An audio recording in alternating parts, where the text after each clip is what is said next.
میری قسمت جگانے کو خدا کا نام کافی ہے، میری قسمت جگانے کو خدا کا نام کافی ہے، ہزاروں غم مٹانے کو خدا کا نام کافی ہے، شامل اللہ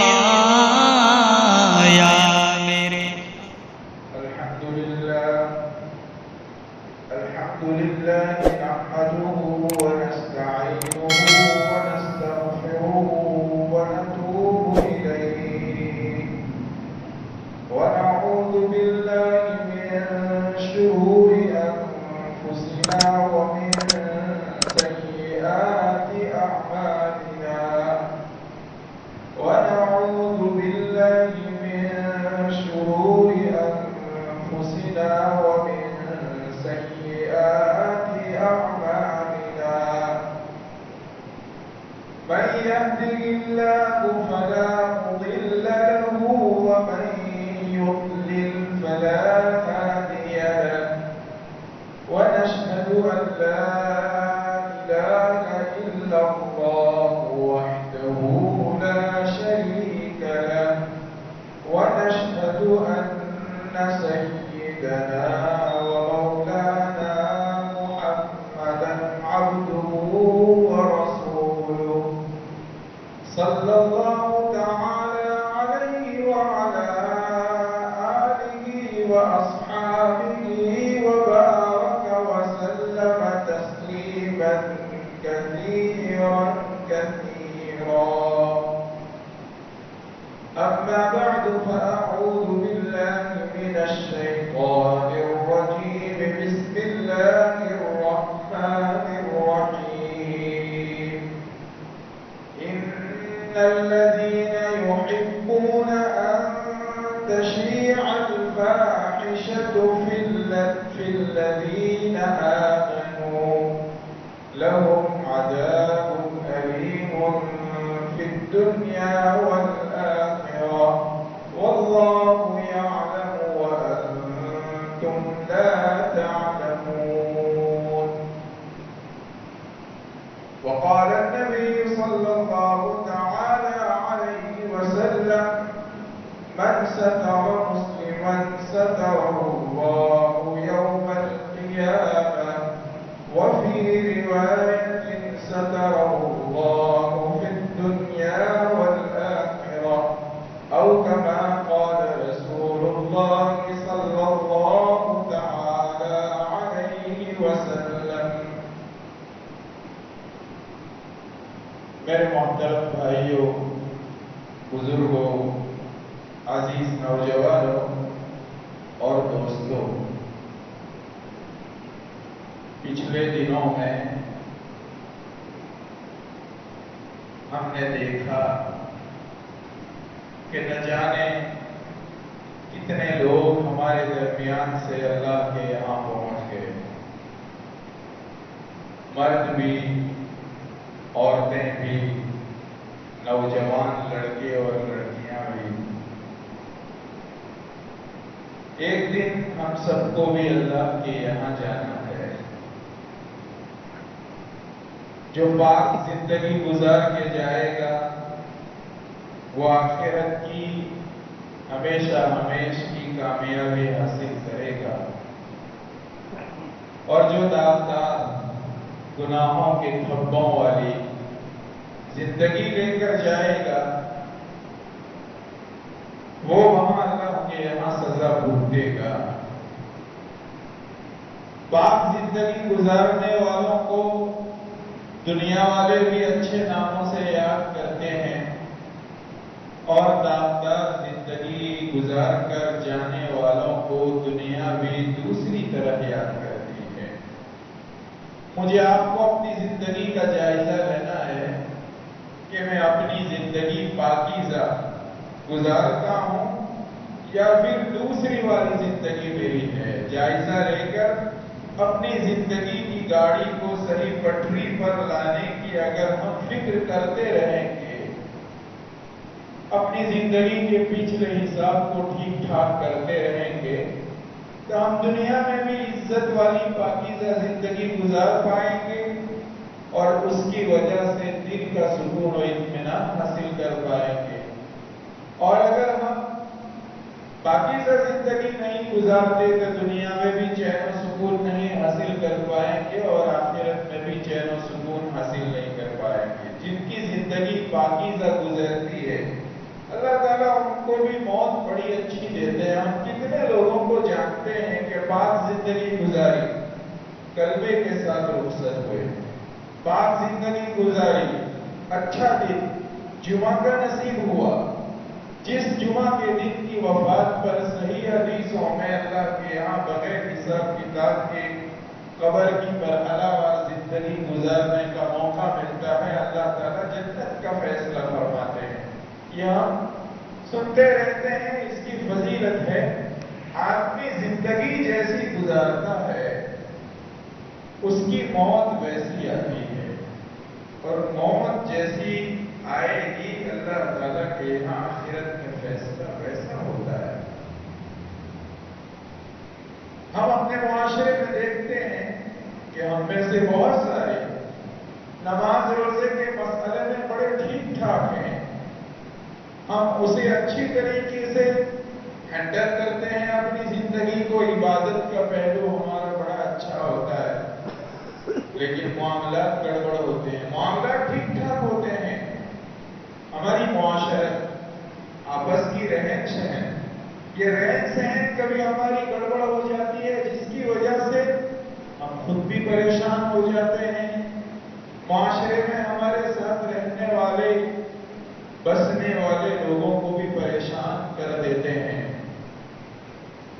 چنانچہ ہم کبھی کسی پر الزام لگا دیتے ہیں، ہم کبھی کسی کے متھے ایسی تہمت لگا دیتے ہیں جس کی وجہ سے اس کے لیے جینا مشکل ہو جاتا ہے۔ ہم بہت سارے واقعات مختلف معاشروں میں ایسے سنتے ہیں۔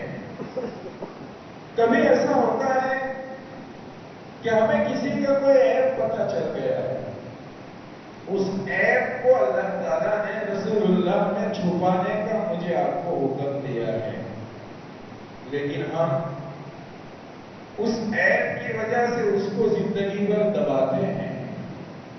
تیرا راز میرے پاس ہے، ایسا کر ورنہ اس راز کو کھول دوں گا، بلیک میلنگ کرتے ہیں، اس کو دباتے ہیں، اور کبھی اس راز کو کھول دیتے ہیں۔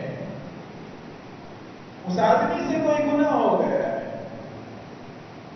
کوئی شرم و حیا کی بات ہو گئی ہے، اور ہم نے اسے دیکھ لیا، ہمیں اس کا پتہ چل گیا، ہم وہ لوگوں کے سامنے بیان کرتے ہیں، اپنی نجی مجلسوں میں اس پر بات چیت کرتے ہیں، جو واقف نہیں ہے اس کو بھی بتاتے ہیں، اور اس کی وجہ سے اس عیب والے گناہ کی اندر پھنس جانے والے آدمی کے لیے زندگی جینا مشکل ہو جاتا ہے۔ پتا ہے اس کی وجہ سے کیا ہوتا ہے؟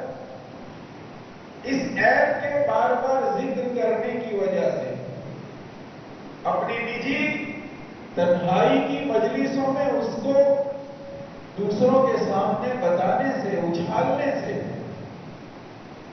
پھر ہمارے معاشرے میں وہ چیز نارمل ہو جاتی ہے۔ جس گناہ کا تذکرہ ہم بار بار کرتے ہیں، اپنی مجلسوں میں کرتے ہیں، اس گناہ کی قباحت، اس کی گندگی، ہمارے دل میں جو اس کے گناہ ہونے کا خیال بنا ہوا ہوتا ہے وہ ختم ہو جاتا ہے۔ ہمیں پھر وہ گندی زندگی یا وہ گناہ نارمل لگنے لگتے ہیں۔ اس طرح ہمارا معاشرہ پھر بڑے بڑے گناہوں کا عادی ہو جاتا ہے۔ اس وجہ سے اللہ تعالیٰ نے ایسی چیزوں کے تذکرے اور پھیلانے سے بھی روک دیا ہے۔ اللہ تعالیٰ فرماتے ہیں ان الذین یحبون ان تشیع الفاحشة فی الذین آمنوا لهم عذاب علیم فی الدنیا والآخرہ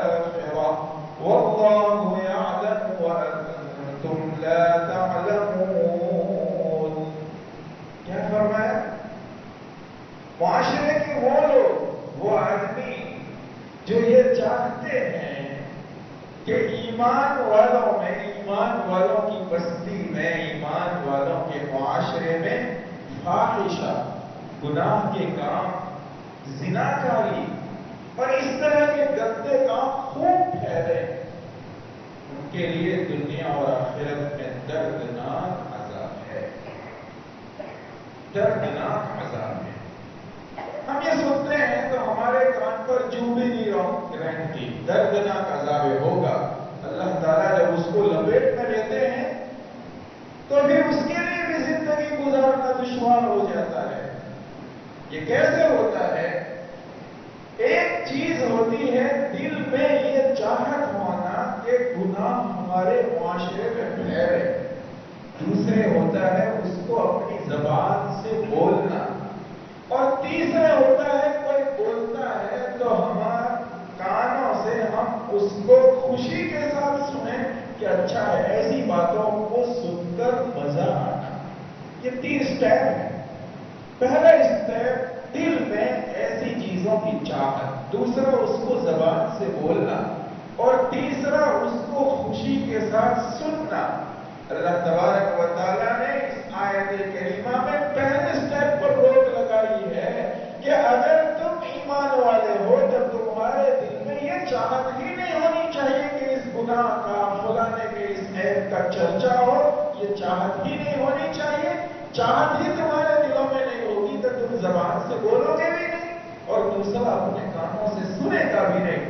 لیکن تمہارے دل میں اگر چاہت ہوتی ہے تم بولو گے اور دوسرے سنیں گے، اور ہوتے ہوتے اس گناہ کی نحوست، قباحت اور نفرت دلوں سے نکل جائے گی، چرچا ہوتا پھرے گا، اور جس کے بارے میں تم بولو گے اس کے لیے زندگی جینا مشکل ہو جائے گا، اس معاشرے میں زندہ رہنا مشکل ہو جائے گا۔ اسی لیے ایک حدیث پاک میں نبی کریم صلی اللہ علیہ وسلم نے ارشاد فرمایا کہ جو شخص اپنے مسلمان بھائی کے عیب کو دیکھ لینے، سن لینے کے بعد چھپا لیتا ہے تو ایسا ہے جیسے کہ احیی الموعودہ، اس نے کسی ایسے لڑکا لڑکی کو زندگی بخشی جس کو زمین میں زندہ گاڑ دیا جانے والا تھا۔ کیسے؟ عرب کے زمانے میں لڑکیاں پیدا ہوتی تھی تو اس معاشرے میں اس کو آر اور شرم کی بات سمجھا جاتا تھا کہ کون ہمارا داماد بنے گا، ہمیں اپنے داماد کے ساتھ پھر وہ سلوک کرنا پڑے گا۔ اپنے لیے ذلت اور بربادی کی چیز لڑکیوں کا پیدا ہونا سمجھا جاتا تھا، اور اس کی وجہ سے زندہ زمین میں دفنا دیا کرتے تھے، آر اور شرم کی وجہ سے۔ اپنے لیے اس معاشرے میں جینا مشکل سمجھا جاتا تھا، اس لیے اس بچی کو زندہ ہی نہیں رکھا جاتا۔ اگر کوئی آدمی اس وقت میں وہاں پہنچ جائے، اس گھڑے سے اس بچی کو بچا لے تو بچانے والے کے لیے کتنا اجر و ثواب ہوگا۔ ایک جان کو بچانا کتنا بڑا نیکی کا کام ہوگا۔ جس طریقے سے شرم و حیا اور عار کی وجہ سے عرب کا وہ معاشرہ لڑکی کو زندہ گاڑ دیتا تھا، اور اس کو بچانے والا بہت ہی اجر و ثواب کا باعث بنتا ہے۔ اسی طریقے سے اگر کسی معاشرے میں کسی کا کوئی گناہ ہو جاتا ہے، اگر ہمیں پتہ چل گیا اور ہم اس گناہ کو اور اوپن کرتے ہیں، پھیلاتے ہیں، تو اس کی وجہ سے کیا ہوگا؟ اس کے لیے عار اور شرم کی وجہ سے اس گناہ میں ہم اس کو مار ڈالیں گے، اس لیے کہ اس کے لیے اس معاشرے میں زندہ رہنا اور لوگوں کے سامنے ذلت ہو جانے کی وجہ سے، عزت برباد ہونے کی وجہ سے بچنا اور رہنا مشکل ہو جائے گا۔ تو ہم بھی ایسے کاموں کو اوپن کر کے، کھول کے، جیتے جی اس کو مار دیتے ہیں، جیسے کہ عرب معاشرہ لڑکیوں کو عار کی وجہ سے جیتے جی مار دیتا تھا۔ اس لیے نبی کریم صلی اللہ علیہ وسلم نے فرمایا کہ اگر کوئی کسی مسلمان کا عیب چھپاتا ہے تو عیب کے چھپانے کی وجہ سے گویا وہ زندہ زمین میں دفن کر دیے جانے والے آدمی کو بچاتا ہے۔ حضرت عقبہ بن عامر رضی اللہ تعالیٰ عنہ ایک خادم تھے، کاتب تھے، ان کے بارے میں آتا ہے کہ وہ حضرت کے یہاں تھے، ان کے پڑوسی تھے، وہ پڑوسی وہ فرماتے ہیں کہ ہمارے کچھ پڑوسی تھے وہ شراب پیتے تھے، وہ دارو پیتے تھے، ہم نے ان کو بہت روکا، فلم ينتهوا، لیکن وہ نہیں رکے، بار بار سمجھاتے رہے لیکن وہ نہیں مانے۔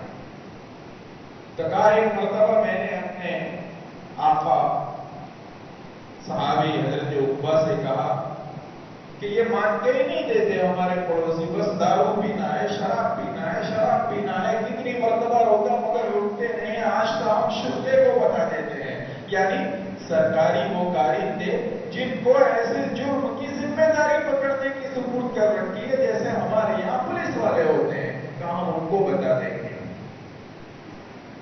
حضرت عقبہ نے فرمایا بھائی ہم تیرا ناس ہو، شرم نہیں آتی تجھ کو؟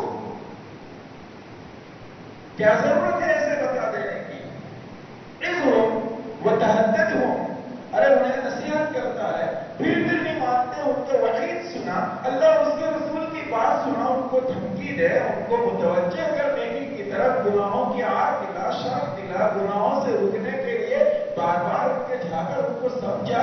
پولیس والوں کو بتانے کی کیا ضرورت ہے؟ سرکاری کارندوں کو بتا کر ان کو گرفتار کرانے کی شرم نہیں آتی تجھ کو؟ یہ صحابی سکھا رہے ہیں۔ اس سے مجھے اور آپ کو بہت سبق ہے کہ ہمیں اپنے معاشرے میں یہ اہتمام کرنا چاہیے کہ ہمارے معاشرے سے گندگیاں اور فساد اور گناہ ختم ہو، لیکن اس کی وجہ سے ہمیں کسی کو پھنسانا نہیں چاہیے، اس کی وجہ سے ہمیں کسی کے لیے کوئی ایسی مصیبت نہیں کھڑی کرنی چاہیے جس کی وجہ سے اس کے لیے اتنے مسائل کھڑے ہو جائیں کہ اس کے لیے اس معاشرے میں زندہ رہنا ہی دشوار ہو جائے۔ اس سے یہ بھی معلوم ہوا کہ ہمارے آپس کے نجی جھگڑوں کی وجہ سے، ہمارے آپس کے نجی معاملات کی وجہ سے ہماری کسی کے ساتھ انبن ہو گئی، اب ہم انہیں کسی کیس میں پھنسا دیں، اب ہم ان کے ساتھ کوئی ایسا سلوک کریں جس کی وجہ سے اس کے لیے بڑے مصیبتیں ہو جائیں۔ یہاں تو واقعی وہ شراب پیتا تھا پھر بھی روک دیا گیا۔ اگر ہم جھوٹے الزام میں، جھوٹی تہمتوں میں کسی کو اگر پھنسا دیتے ہیں تو اس کی وجہ سے ہمارے معاشرے کا کیا ہوگا؟ البتہ مثلا ہم جس معاشرے میں رہتے ہیں اس ملک کے ساتھ کوئی دیش دروہی کا معاملہ کرتا ہو تو وہ اور بات ہے۔ ہمیں اپنے دین کی حفاظت کے لیے، اپنے وطن کی حفاظت کے لیے کوئی ایکشن لینا وہ تو ضروری ہوتا ہے، لیکن چھوٹی موٹی باتوں کو لے کر ہمیں اپنے معاشرے کو سنبھالنا چاہیے۔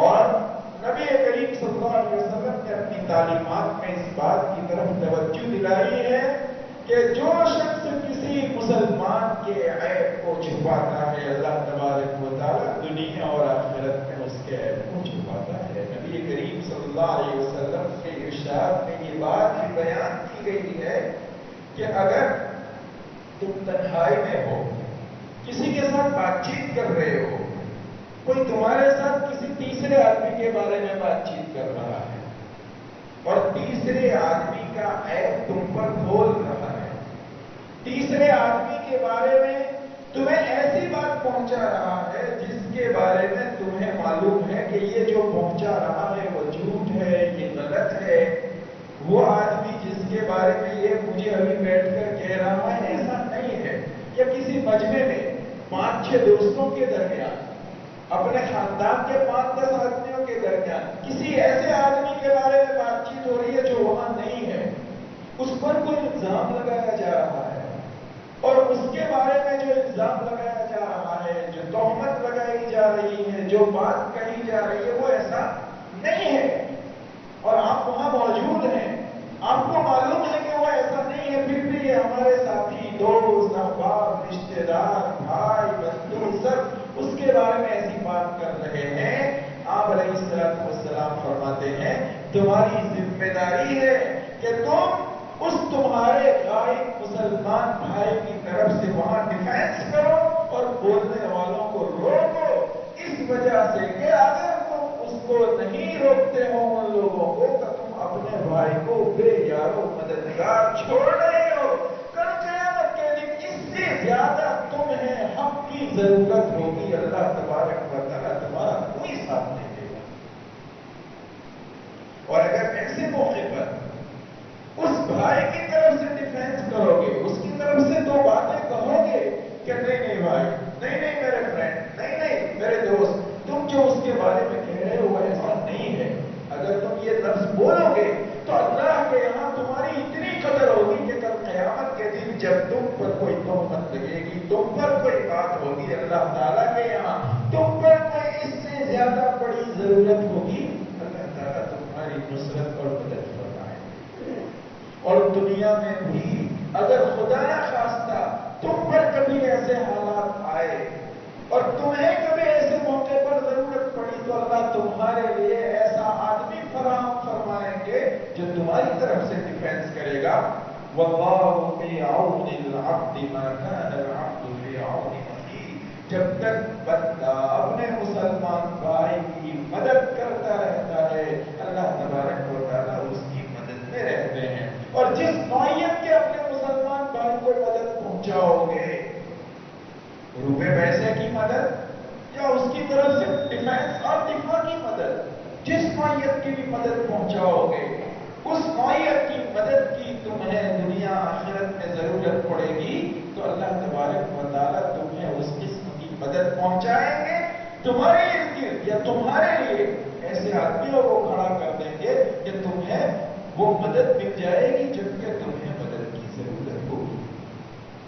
ہم تو آئے دن دیکھتے ہیں ہمارے معاشرے کی بربادی بھی اس وجہ سے ہے کہ کیا ہمارے اچھے لوگ, کیا ہمارے برے لوگ, کیا ہمارے معاشرے کے وڈیل لوگ, کیا ہمارے معاشرے کے جماعت کے احباب ہو یا مولانا لوگ ہو, ہماری نجی مجلسوں میں فلاں ایسا, یہ ایسا, وہ ویسا, فلانی ایسی, وہ ایسی, ہمیں شرم نہیں آتی. جبکہ سورہ نور میں اللہ تبارک و تعالیٰ ہمیں یہ کہتے ہیں ان الذین یحبون ان تشیع الفاحشہ, جن کے دلوں میں یہ چاہت ہوتی ہے کہ ایمان والوں کے معاشرے میں ایسی گندگی پھیلے, دنیا اور آخرت میں ان کے لیے خطرناک عذاب ہوگا. اور وہ عذاب کیا ہوگا؟ وہ عذاب یہ ہوگا کہ نبی کریم صلی اللہ علیہ وسلم فرماتے ہیں اگر تمہیں کسی شخص کے عیب کا پتہ چلا اور وہ توبہ کر چکا ہے پھر بھی تم نے اس کے عیب کو پھیلایا, ایک بات. دوسری بات, اگر تم نے کسی آدمی کے بارے میں ایک ایسا عیب معاشرے میں پھیلایا جو اس میں نہیں ہے تو جب تک تم کو اللہ تعالیٰ اس عیب میں مبتلا نہیں کر دے گا تب تک اللہ تبارک و تعالیٰ تمہیں موت نہیں دے گا. یہ دنیا کا عذاب ہے اور آخرت میں اللہ تعالیٰ پکڑیں گے وہ الگ. اس لیے ہمیں اپنی مجلسوں کا, ہمیں اپنی میٹنگز کا, ہمیں اپنے گھروں کا, اپنے دوست احباب کے درمیان جب ہم بیٹھتے ہیں اس وقت کا, اپنے فرینڈ سرکل میں جب ہوتے ہیں اس وقت اپنا یہ جائزہ لیتے رہنا چاہیے کہ ہماری زبان سے نکلی ہوئی باتیں کیا کسی پر عیب تو نہیں لگاتی, کسی پر تہمت تو نہیں لگاتی, کسی پر دھبا تو نہیں لگاتی. ہمیں اس بات کا جائزہ لینا چاہیے. اور اگر کسی کے بارے میں کوئی غلط بات کہی جا رہی ہو تو ہمیں یہ چاہیے کہ ہم غلط بات کرنے والوں کو روکیں اور اپنے اس بھائی کی طرف سے ڈیفینس کریں. اگر ہم اس کا اہتمام کرتے ہیں تو ہمارے معاشرے میں برائی کو برائی سمجھا جائے گا, بے حیائی کو بے حیائی سمجھا جائے گا, وہ عورت نہیں ہوگا. اگر فاحشہ اور برائی اور بے حیائی اور بے شرمی کی باتیں عام ہونے لگے گی تو وہ ہمارے معاشرے میں نارمل ہو جائیں گی. اس لیے ہمیں اپنے معاشرے کو پاک صاف رکھنا ہے, پاکیزہ اور صاف ستھری زندگی گزار کر ہر ایک کو اللہ کے یہاں پہنچنا ہے. تو ہمیں اپنے اس معاشرے کی اس برائی کو دور کرنا ہوگا. میں پھر یاد دہانی کراؤں گا, پچھلے دنوں میں ہم نے دیکھا کہ ہمارے کتنے بھائی بہن, نوجوان لڑکے لڑکیاں, بوڑھی عمر کے لوگ اللہ کے یہاں پہنچ گئے. ہم میں سے جو بھی پاکیزہ زندگی لے کر اللہ کے یہاں جائے گا اس کا نام دنیا میں بھی اچھائی سے لیا جائے گا, آخرت میں بھی اللہ تعالیٰ کے یہاں اس کے ساتھ بہترین سلوک ہوگا. اور اگر ہم پاکیزہ زندگی نہیں گزارتے, داغدار زندگی گزارتے ہیں تو ہمارا نام نہ دنیا میں اچھائی سے لیا جائے گا اور نہ آخرت میں اللہ تبارک و تعالیٰ کے یہاں ہماری کوئی ایسی نصرت و مدد ہوگی. اور خصوصی طور پر من ستر مسلما سترہ اللہ فی الدنیا والآخرہ, جو کسی مسلمان کے کسی عیب کو چھپائے گا اللہ تعالیٰ دنیا اور آخرت میں اس کے عیب کو چھپائے گا. چنانچہ آتا ہے عیب چھپانے والوں کے بارے میں اللہ تعالیٰ قیامت کے دن مجھے آپ کو سب کو پوری امت کو رسول اللہ صلی اللہ علیہ وسلم کی پوری امت کو آدم علیہ السلام سے لے کر دنیا کے آخری تک کے انسان کو سب کو جمع اور بندے کو حساب کے لیے بلائیں گے. لیس بینہ و بینہ ترجمان، اس کے اور اس کے درمیان کوئی ترجمان نہیں ہوگا، ٹرانسلیٹر نہیں ہوگا، کوئی ضرورت ہی نہیں. مجھے آپ کا ایک دن ایسا آنے والا ہے کہ اللہ کے سامنے براہ راست بات چیت کرنی ہے، سیدھے بات چیت کرنی ہے. اللہ تعالیٰ بات چیت کریں گے. میرے آپ کے سامنے میری آپ کی زندگی کی پوری اسکرین چلائیں گے. پیدا ہونے سے لے کر مرنے تک تم نے یہ کیا، تمہاری تنہائی یہ تھی، تمہاری جلوت یہ تھی، تمہاری خلوت یہ تھی، دوستوں کے ساتھ کی تمہاری زندگی. ہم اپنے آپ کو اسکرین پر دیکھیں گے. ہماری پوری زندگی کی اسکرین پر چلائی جائے، پوری زندگی چلائی جائے. اور پیچھے آدم علیہ السلام سے لے کر دنیا کے آخری انسان تک کے سارے لوگ ہوں گے. یہ حدیث شریف ہے. 4 آدمیوں کے سامنے ہم بات اڑا دیتے ہیں تو اس کے لیے جینا مشکل ہو جاتا ہے معاشرے میں. ساری دنیا کے لوگ ہوں گے اور اللہ تعالیٰ ہمارے سامنے ہماری زندگی چلائیں گے تو کیا لگے گا؟ سر بھی اٹھا پائیں گے کیا؟ سر بھی اٹھا پائیں گے. پھر اللہ تبارک و تعالیٰ متوجہ کریں گے اور کہیں گے پیچھے دیکھ. جب وہ پیچھے دیکھے گا تو پردہ ہوگا. تب اس کے ہوش میں ہوش آئے گا. اللہ تعالیٰ فرمائیں گے میں نے تجھے دنیا میں ذلیل و رسوا نہیں کیا تھا، آخرت میں کیوں ذلیل و رسوا کر دیا؟ من ستر مسلما سترہ اللہ فی الدنیا والآخرہ. جو کسی مسلمان کا عیب دنیا میں چھپائے گا اللہ تعالیٰ اس کی زندگی کے عیوب آخرت میں دنیا سے چھپائے گا. کیا ہم خود فضیحت ہونا چاہتے ہیں؟ ہمیں اپنے معاشرے سے اس برائی کو نکالنا ہوگا. اللہ تبارک و تعالیٰ مجھے آپ کو پوری ہمت کی اس کی توفیق کے ساتھ مبارک ہو شہ ہر دو سرا تشریف لے آئے، مبارک ہو محمد مصطفیٰ تشریف لے آئے. مولایا صلی وسلم دائما ابدا